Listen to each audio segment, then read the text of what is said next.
اور ایک علاج ایسا بتاتا ہوں جس کے میں نے کئی سو تجربات کیے. کوئی بھی بیماری ہے، دانتوں کے بارے میں اور آنکھوں کے بارے میں اور الرجی کے بارے میں علاج بتاتا ہوں. آنکھوں کو کوئی بھی بیماری ہے، دانتوں کو میرے بھائیوں کیلے سے صاف کرو. دانتوں کو ٹوتھ پیسٹ چھوڑ دو، بلکہ ٹوتھ پیسٹ نہیں، جس چیز میں جھاگ ہے وہ چھوڑ دو. اور 5 چیزوں میں جھاگ ہوتی ہے جو آپ لوگ استعمال کرتے ہو. کس چیز میں جھاگ ہوتی ہے؟ بولو. صابن، شیمپو، سرف اور ٹوتھ پیسٹ اور سارے پیندے یہ یار بوتلیں. میرے بھائیوں جس چیز میں جھاگ ہے یہ 3 چیزیں پیدا کرے گی. سب سے پہلے آپ کی آنکھوں کی روشنی ختم کر دے گی. صابن آنکھ سے چلا جائے تو کی محسوس ہوتا ہے؟ میرے بھائیوں یہ آنکھوں کے لیے زہر ہے، اس سے بچ جاؤ. صابن مت استعمال کرو، شیمپو مت استعمال کرو، سرف مت استعمال کرو. میرے محترم بھائیوں ٹوتھ پیسٹ استعمال مت کرو. اب دانت صاف کس سے کرنے ہیں؟ بہترین طریقہ جو پیارے پیغمبر جناب محمد صلی اللہ علیہ وآلہ وسلم نے فرمایا. آپ نے فرمایا اگر میں اپنی امت میں مشکل نہ سمجھتا تو مسواک کو ہر نماز کے ساتھ فرض کر دیتا. مسواک کرو. اگر مسواک نہیں کر سکتے، جیسے یہ بوڑھے بوڑھے بابے ہیں مسواک نہیں کر سکتے، تو میرے بھائیوں کیلے کے ساتھ دانت صاف کرو. اور الحمدللہ پوری دنیا میں یہ جب سے میں نے بتایا نا کیلے کا، 1 نہیں 2 نہیں 4 نہیں 10 نہیں 100 نہیں، کئی ہزار لوگوں کی کالز مجھے آ چکی ہیں. وہ بتاتے ہیں ڈاکٹر صاحب الحمدللہ دانتوں سے خون آتا تھا، ٹھنڈا گرم ہوتا تھا، دانتوں میں درد تھی، کیوٹی تھی، اتنے مسئلے تھے. جب سے آپ کے وہ کیلے کا شروع کیا الحمدللہ ٹوتھ پیسٹ چھوڑ دی، کیلے سے دانت صاف کر رہے ہیں. میرے بھائیوں 1 انچ کا کیلا لو، اس کو میش کر کے پیسٹ بناؤ، برش کے اوپر لگاؤ اور اس سے دانت صاف کرو.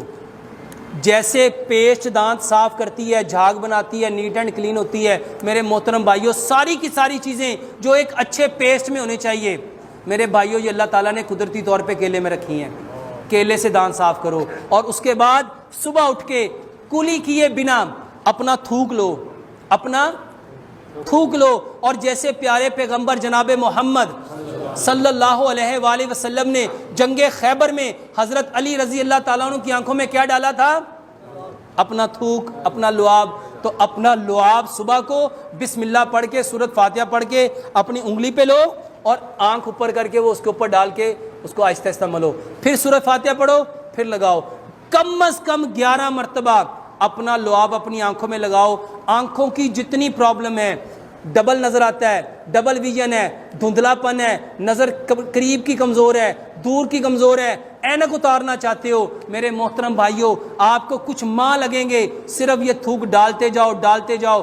آنکھوں کا سفید موتیا، کالا موتیا دنیا کا بہترین علاج ہے. اور ایک علاج ایسا بتاتا ہوں جس کے میں نے کئی سو تجربات کیے.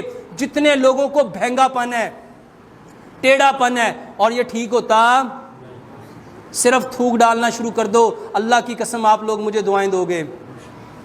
اور اتنا واللہ میرے پاس ایک بچی آتی تھی، وہ بات ایسے کرتی تھی، دیکھ ادھر رہی ہوتی تھی، آنکھیں ادھر ہوتی تھی، دیکھ ادھر رہی ہوتی تھی. اور الحمدللہ 1.5 مہینے میں اس کی آنکھیں پوری پرفیکٹ ہو گئیں. اور میرے بھائیوں میری بات تو ہے ہی نہیں، کس کی بات ہے؟ پیارے پیغمبر جناب. دانتوں کی ہر بیماری کے لیے کیلا استعمال کرو اور آنکھوں کی ہر بیماری کے لیے اپنی تھوک استعمال کرو. اور اس کے ساتھ سجدہ لمبا کرو، سجدہ لمبا کرو. اور جتنے بھائیوں کو الرجی ہے، الرجی کی بہترین دوائی بتانے لگا ہوں. سبز دھنیا اور سبز پودینہ، سبز دھنیا اور سبز میرے بھائیوں اس کی سکنجوی بنا کے الرجی کے لیے استعمال کرو. اور اس کے ساتھ بہترین چیز میرے محترم بھائیوں لوکی کا رس نکالو، لوکی کا. اور اس نیت سے لوکی لیں گے کہ پیارے پیغمبر جناب محمد صلی اللہ علیہ وآلہ وسلم کی پسندیدہ چیز کیا تھی؟ کدو. کدو کو لوکی کہتے ہیں. محترم بھائیوں لوکی کا رس نکال کے اس میں سبز دھنیا سبز پودینہ ڈال کے 1 گلاس روزانہ پیو. یہ بہترین الرجی کا علاج ہے.